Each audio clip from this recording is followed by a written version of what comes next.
Hey everybody, I just want to send another quick video out to go over some things for the week. As you can see in here, I'm looking at week 2. Most of you, it looks like you've gotten through a big part of this. Remember, this compare contrast packet is really what's going to help you get through Project 1 well.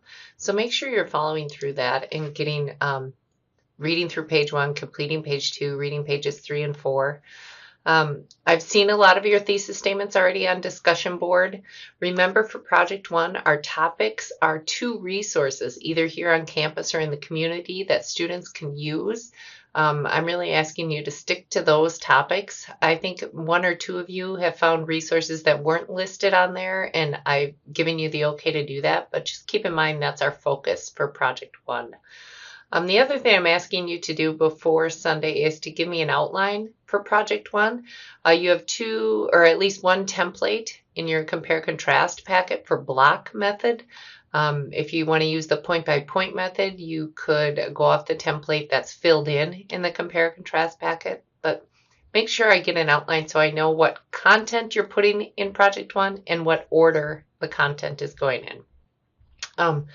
So those are the things that we're looking at. There is an additional reading assignment in your textbook just to show you an example of what a compare contrast essay looks like. There's also that sample in your compare contrast packet, so make sure you're taking a look at that too. Samples can really be useful to help you figure out transitions in language and organization, so don't discount that they're out there, okay? The other thing I want to show you is what's coming up in week 3. I have some textbooks reading on drafting and revising. I would start there. They talk about how to get words on the page and then also how to revise for content and order. Notice that this is probably the most important thing for you. If you open up this Google Sheet, it's a sign-up sheet. Here are each of your names. And what I'm asking you to do is in the row, you sign up for which type of formal feedback you are going to get on Project 1. So if you're going to email it to me, you would just, so if you're Joseph, you would just put an X there to let me know that, and then I will expect to get that email from you. If you're going to use the Online Writing Center, I've given you the link in our folder that you can send it to the Online Writing Center. Remember, that takes 2 or 3 days to get back, so it's not immediate. Probably the most immediate is going to the Learning Commons on the 2nd floor of the ARC building. If you go there, you can sit down with a writing instructor and get some help right there. It takes maybe 20 to 30 minutes to get done. This is really important. You need to do some peer reviewing before you hand in your final draft. I give you a sample MLA paper to show what the paper looks like on the page. Okay, so what we're looking at here is this. Your name, the instructor's name, the class name, and the date.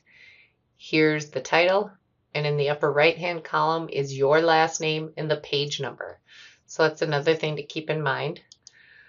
And then by the end of the week, so that's next Sunday, January 27th, your Project 1 is due. With all that said, let me remind you that you can email me your draft at any time, and I mean that. Sometimes people send it and they say, sorry to bother you. No, it's my job. I would rather see a draft of your project than not see a draft.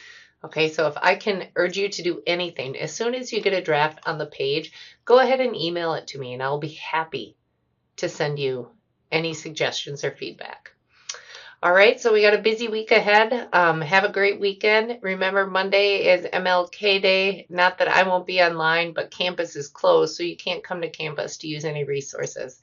Otherwise, keep working, and I look forward to seeing your outlines and your drafts.